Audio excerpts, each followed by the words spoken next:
अब यूपी बदल चुका है, नहीं चलेगी परिवारवाद और जातिवाद की राजनीति।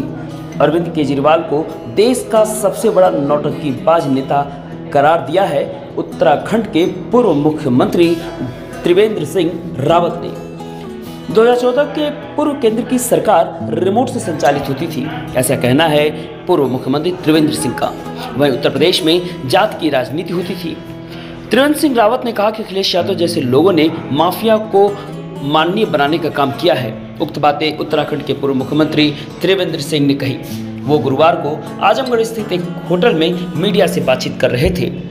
प्रधानमंत्री नरेंद्र मोदी के नेतृत्व में केंद्र सरकार के ऐतिहासिक एवं गौरवशाली 9 वर्ष होने के अवसर पर प्रेस कॉन्फ्रेंस आयोजित की गई। मुख्य अतिथि उत्तराखंड के पूर्व मुख्यमंत्री त्रिवेंद्र सिंह रावत और सांसद दिनेश लाल यादव निरहुआ मौजूद रहे। वहीं मीडिया से बातचीत में उन्होंने जो कहा उसे जरा सुने।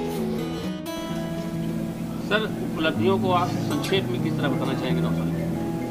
देखिए, आज आप सुदूर पूरब उत्तर पूर्व में जाइए, नॉर्थ ईस्ट में जाइए आप, या फिर आप उत्तराखंड के लास्ट जो माना बॉर्डर है 19,000 फीट की ऊंचाई पर, मैं भी पिछले दिनों स्वयं वहाँ पर गया।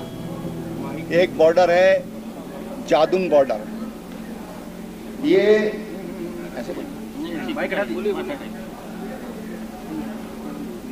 एक बॉर्डर है बाड़ा होती, एक है लवथल सिक्किम में। इन बॉर्डर पर मैं स्वयं गया हूँ, आखिरी छोर तक गया हूँ। ये कहूँ कि चीन अधिकृत क्षेत्र में कदम रख के आया। आज वहाँ तक A1 सड़कें बनी हैं और 40 किलोमीटर पर डे के हिसाब से सड़कें बन रही हैं। बॉर्डर की सड़क का मैंने इसलिए जिक्र किया कि अब तक इसलिए सड़क नहीं बनाते थे कि चाइना दुश्मन बगल में है, वो कहीं इसका दुरुपयोग न कर ले।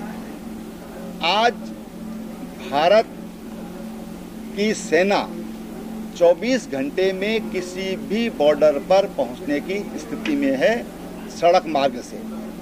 रेल मार्ग आज प्रतिदिन 14 किलोमीटर के हिसाब से बन रहे हैं। मेट्रो में आज भारत 5वां स्थान आज मेट्रो में भारत का है। बहुत तेज़ी से यहाँ पर मेट्रो का डेवलपमेंट हो रहा है।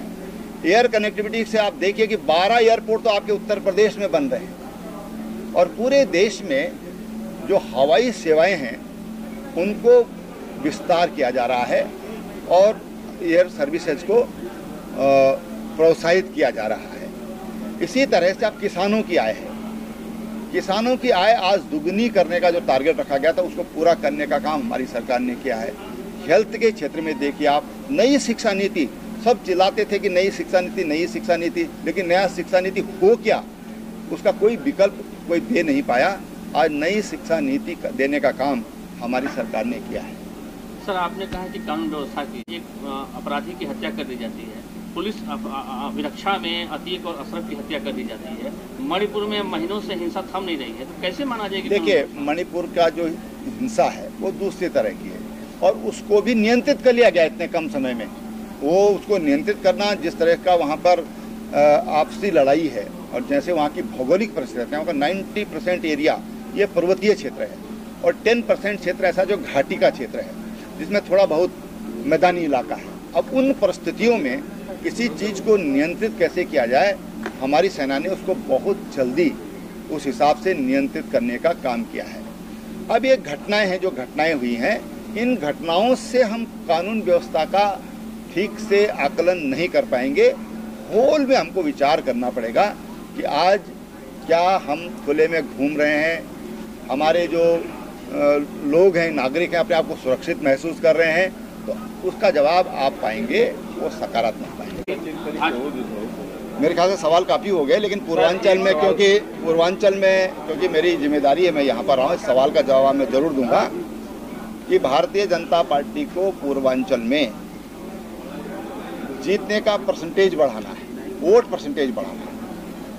सर, एक सवाल मेरा भी है कि आप तो उत्तराखंड से, पश्चिमी यूपी का अलग है, यहाँ बुंदेलखंड का अलग है, ये पूर्वांचल पूर्वी उत्तर प्रदेश, आप भी जिले जिले जा रहे हैं। आखिर आपको सबसे पहले तो क्या चीज़ आपको नज़र आती है कि जिसमें सुधार की आवश्यकता है, या फिर यहाँ जिस तरीके से जातिवाद या समीकरण या संप्रदायवाद को लेके गुमराह करके वोट की राजनीति देखिए, हम देश की जनता से यही कहना चाहेंगे कि हम राष्ट्रवाद के लिए, राष्ट्र के लिए, देश के हित के लिए हम मतदान करें, हम इकट्ठे हों।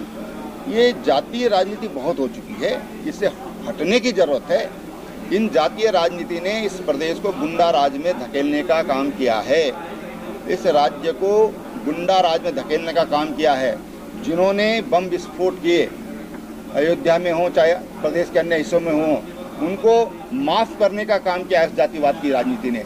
इसलिए उस जातिवाद की राजनीति से उठने की ज़रूरत है। यहाँ अखिलेश यादव जैसे लोग जिन्होंने खुलेआम गुंडों को मान्य बनाने का काम किया है, उनसे बचने की जरूरत है। तो सर इसका कोई समाधान भी? इसका समाधान ये कि इससे बचने की जरूरत है। हम बड़े मकसद के लिए वोट डालें। धन्यवाद। आप सवाल पूछे हैं सर आपके 9 साल की सरकार की उपलब्धियों पर, तो उनका कहना है महंगाई, बेरोजगारी, चाइना से हमारी जमीन कब्जे में है, प्रधानमंत्री जी मौन रहते हैं। 18 चाइना ने जब कब्जा किया तो उस समय कौन देश का प्रधानमंत्री था, आप बताइए, कौन था? पाकिस्तान ने जब पीओके बना, किसने उसको यूएनओ में भेजने का काम किया? कौन प्रधानमंत्री था? अब वो स्वर्गीय हो गए, उनका नाम हमसे क्यों निभाना चाहते हैं आप लोग? लेकिन आज 1 इंच जमीन भी किसी ने हमारे कब्जे में लेने का काम नहीं कर पाया है। 2014 से अब तक क्या होता है? देखिए, बेरोजगारी हटाने के लिए अभी बहुत ये कहें कि मजबूत तरीके से काम हो रहा है, पूरी ट्रांसपेरेंसी की दृष्टि से काम हो रहा है। और बेरोजगारी, क्योंकि बीच का एक कालखंड ऐसा आया, कोरोना के कारण जरूर हमारे ये सब चीज़ें प्रभावित हुई, उद्योग बंद हुए, व्यापार प्रभावित हुआ, लेकिन उसको घटाया गया है, उसको रोकने का काम किया गया है। और आगे चल करके माननीय प्रधानमंत्री जी ने कहा कि भाई रोजगार मेले लगाइए और खुले में आप ये रोजगार के जो उनकी नियुक्ति पत्र हैं वो देने का काम करें। तो जहाँ जहाँ भी भारतीय जनता पार्टी की सरकार है उसको फॉलो कर रही है।